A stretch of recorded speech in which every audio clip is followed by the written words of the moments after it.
सो hey guys, जैसा कि मैंने अपनी लास्ट वीडियो में आपको बताया था कि जिम्बाब्वे के अंदर 2008 के अंदर काफ़ी ज़्यादा हाइपर इन्फ्लेशन हो गया था। मैंने आपको उसमें इन्फ्लेशन का मतलब भी समझाया था, जिसका मतलब होता है महंगाई।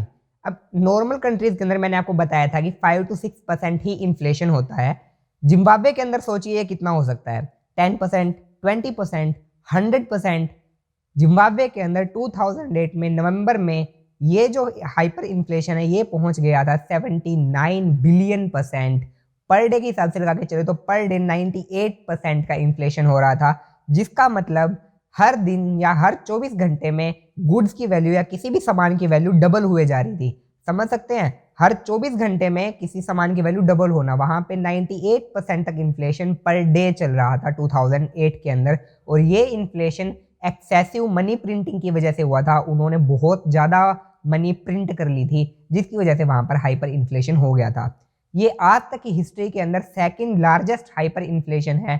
First largest hyper inflation Hungary के अंदर देखने को मिला था, जहां पे जो हाइपर इन्फ्लेशन था वो 41 क्वाड्रिलियन परसेंट तक पहुंच गया था। मतलब वहाँ जिम्बाब्वे के अंदर जो ये नंबर था ये 79 बिलियन परसेंट था और हंगरी के अंदर ये 941 क्वाड्रिलियन परसेंट था। और यहाँ पे इतना ज़्यादा हाइपर इन्फ्लेशन था कि 15 घंटे के अंदर हर एक सामान की वैल्यू या हर एक गुड की वैल्यू वहाँ पे क्या है, डबल हुए जा रही थी। तो आज हम पढ़ेंगे जिम्बाब्वे की कंप्लीट स्टोरी के बारे में कि एग्जैक्टली उन्होंने ऐसा क्या किया था कि वहाँ पे हाइपर इन्फ्लेशन हो गया था, और फिर बाद में उन्होंने ऐसे क्या मेजर्स यूज़ किए जिसके थ्रू वहाँ का जो हाइपर इन्फ्लेशन है वो कम हुआ। आज भी वो कंट्री इतनी ज़्यादा स्टेबल नहीं है, बट एज कम्पेयर टू 2008 वो कंट्री स्टेबल है। तो एग्जैक्टली उन्होंने ऐसे कौन कौन से मेजर्स यूज किए जिसके थ्रू वहाँ पे जो इन्फ्लेशन है वो कम हो पाया। So let get started. अब इसको समझने के लिए हमें सबसे पहले उसकी हिस्ट्री में जाना होगा कि जिम्बाब्वे में एक्चुअली हिस्ट्री में क्या हुआ था। तो सबसे पहले इसको इंडिपेंडेंस 1980s के अंदर मिली थी, जहाँ पे इसके अंदर सबसे पहले जब इलेक्शंस हुए तो वहाँ पे जो इसकी नेशनल पार्टी थी वो इलेक्शन जीती और जो रॉबर्ट मुगाबे थे वो वहाँ के जो प्रेसिडेंट है वो बने। अब रॉबर्ट मुगाबे ने टोटल 37 ईयर्स तक उनका जो कार्यकाल था वो रहा है, जो कि सेकंड नंबर पे है पूरी दुनिया के अंदर। उनका जो पूरा कार्यकाल था वो पूरा करप्शन से भरा हुआ रहा था। और एक बार तो उनके मुंह से स्लिप भी हो गया था कि उनके जो अपोजिट लीडर है उन्होंने 73% वोट्स क्या है जीते हैं, बट करप्शन की वजह से वही वापस से क्या है प्रेसिडेंट बन गए।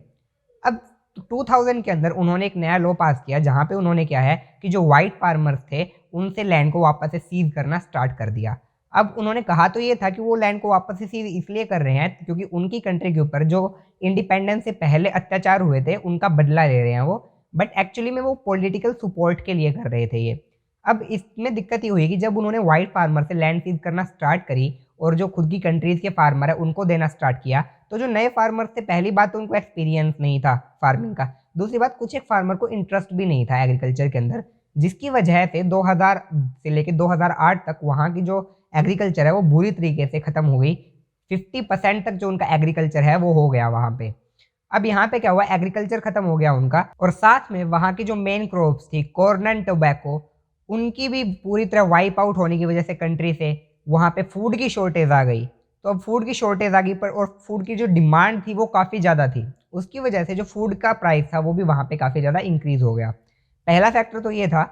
दूसरा, जो वहाँ के प्रेसिडेंट थे रॉबर्ट मुगाबे, उन्होंने क्या किया, जो वो जितनी भी वहाँ पे इंडस्ट्रीज थी और बिजनेस थे सबके जितने भी गुड्स थे उन पर टैक्सेस लगा दिए। वहाँ की हर एक चीज़ पर गवर्नमेंट ने टैक्स लगा दिया, जिसकी वजह से जो वहाँ पे ऑलरेडी एग्जिस्टिंग इंडस्ट्रीज थी वो उन्होंने वहाँ से अपना सामान लिया और देश से बाहर चली गई और कोई नई इंडस्ट्री वहाँ पे आई नहीं। अब इंडस्ट्रीज ही खत्म हो गई तो उसकी वजह से वहाँ पर अनएम्प्लॉयमेंट इंक्रीज हो गया।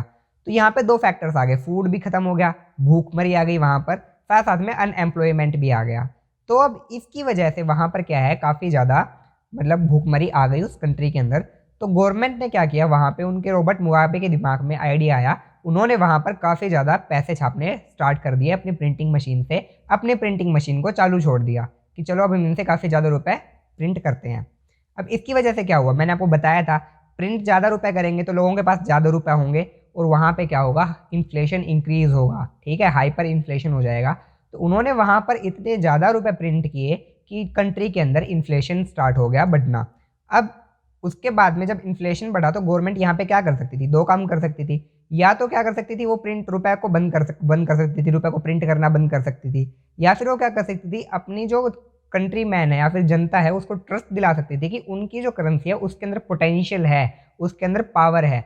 बट जो गवर्नमेंट थी उसने इन दोनों में से कुछ भी नहीं किया, वो और ज़्यादा रुपए प्रिंट करती रही, जिसकी वजह से वहाँ पर हाइपर इन्फ्लेशन आ गया। अब हाइपर इन्फ्लेशन के अंदर उन्होंने $1 मिलियन का जो नोट है वो प्रिंट किया, $1 बिलियन जिम्बाब्वियन डॉलर का नोट प्रिंट किया, और 100 ट्रिलियन जिम्बाब्वियन डॉलर का नोट भी प्रिंट किया। बट ये सिर्फ एक यूजलेस पीस ऑफ पेपर ही बनकर रह गए, क्योंकि उस टाइम एक यूएस डॉलर की कीमत 300 ट्रिलियन जिम्बाब्वियन डॉलर्स के इक्वल चल रही थी, मेनली 2008 के अंदर। और वहाँ पर जैसा कि मैं आपको बता चुका कि 79 मिलियन % तक जो वहाँ पे है इन्फ्लेशन बढ़ चुका था। वहाँ पे सिंपल अगर आपको एक ब्रेड का पैकेट भी चाहिए तो उसके लिए भी आपको 30 बिलियन जिम्बाब्वियन डॉलर्स लगते। तो मतलब, और वहाँ से जो वेंडिंग मशीन थी, जो जहाँ पे हमें सोडा बोटल्स और कोल्ड ड्रिंक्स मिलती है, वो तो पूरी तरह ख़त्म ही हो गई, क्योंकि वेंडिंग मशीन के पास इतने बिलियन ऑफ कॉइन्स इकट्ठे करने की ताकत ही नहीं थी, और वो सिर्फ बिलियन ऑफ कॉइन्स एक सोडा कैन की प्राइस थी वहाँ पर। उसकी वजह से बहुत ज़्यादा हाइपर इन्फ्लेशन आ गया जिम्बाब्वे के अंदर। अब इस हाइपर इन्फ्लेशन के चलते जो वहाँ के लोग थे वो सुबह 2 बजे उठते थे और एटीएम पर जाके लाइनों में खड़े होते थे, जैसे अपने इंडिया में हुआ था। बट इंडिया में हाइपर इन्फ्लेशन की वजह से नहीं, इंडिया में नोटबंदी की वजह से लाइनों में खड़े हुए थे।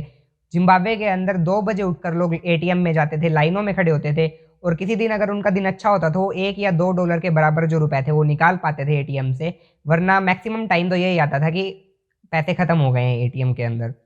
अब यहाँ पे क्या हो रहा था, साथ साथ में जितने भी एम्प्लॉयज़ थे जिनके पास एम्प्लॉयमेंट बची थी थोड़ी बहुत, वो भी ऑफिस में नहीं जाते थे, क्योंकि उनकी जो एनुअल सैलरी आती थी ऑफिस में, वो उनकी 1 वे ट्रिप का भी जो खर्चा है वो नहीं निकाल पाती थी। उसकी वजह से वहाँ पे लोग ऑफिस में जाना ही क्या है, बंद कर दिया लोगों ने। तो इस वजह से वहाँ पे जो पीपल थे वो स्ट्रगल कर रहे थे फूड के लिए, गुड्स के लिए, सर्विसेज के लिए, जो वहाँ पे अच्छी तरह से अवेलेबल नहीं थी।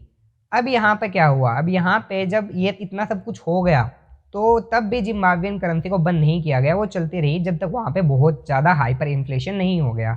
देन उनको समझ में आया कि इसको रोकना पड़ेगा, तो जो वहाँ की गवर्नमेंट थी, गवर्नमेंट ने ये अलाउ कर दिया कि आप दूसरी कंट्री की करेंसी को यूज़ कर ट्रांजेक्शन्स कर सकते हैं वहाँ पे।